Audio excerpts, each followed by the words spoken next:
Guys, mga boss, ito yung bagong arrival sa atin na unit, yung WE made in Taiwan na 1911 na color green. Ayan. So, typical kasi, minsan kasi may mga nananawa talaga sa color black, silver.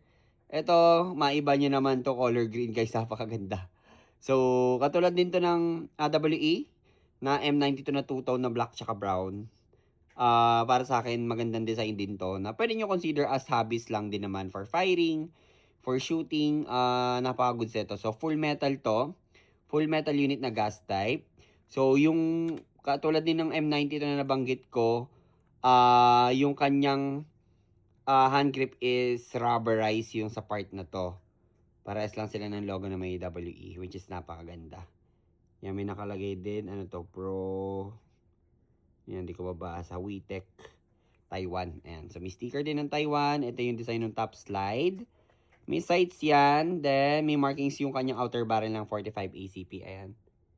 Then, closer look nyo lang. May serration sa slide. Ayan. Ito serration tawag dyan.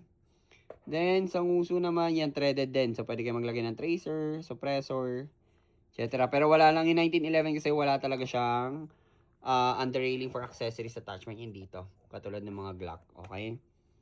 Yan. Ito yung design ng trigger. Silver. Yung itong safety niya guys, hindi mag-work yan kapag hindi niyo ibababa yung hammer. So, make sure up niyo yan. Then, tsaka nyo hindi mapuputokin syempre. Okay? Yan. Uy, ganda. Sobrang ganda ng pagka-details na itong color green.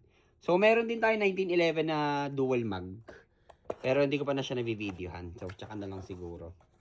Yan. Ang maganda rin dito kasi silver yung magazine. No? Typical kasi guys. Ito typical kasi yung mga magazine na black, makikita nyong kumakaskas talaga yan. So, namumuti. So, highly recommend din na piliin nyo din yung magazine na may silver din. Pero kung di naman kayo maselan, okay lang din naman. Normal naman magasgasan yung magazine if black yung magazine. Kasi nga, sinasalpak nyo. So, kung metal sa metal, tumatama yun or kumakaskas, normal na magasgasan. So, single stock guys yung mga 1911 natin na WE ha. Ayan. So, pa-press down nyo lang to. Then, dito nyo lalagay yung BB pellets. Okay? So, ito yung magazine niya. Silver. Dito kinakaragaan yung inlet valve. So, manipis lang yung base plate ng magazine. Base plate sa magazine ng 1911 na to. Okay, so upload ko na lang to sa G Drive. So, make sure naka-follow kayo or naka-message kayo sa Facebook page natin ni Kuya Kurt Airsoft. At naka-follow kayo sa ating TikTok. Then, yung mga channels natin, make sure naka-join kayo kasi doon ko nilalagay yung link ng Facebook page ko na official talaga para maka-message kayo. Ayan. So, thank you mga boss!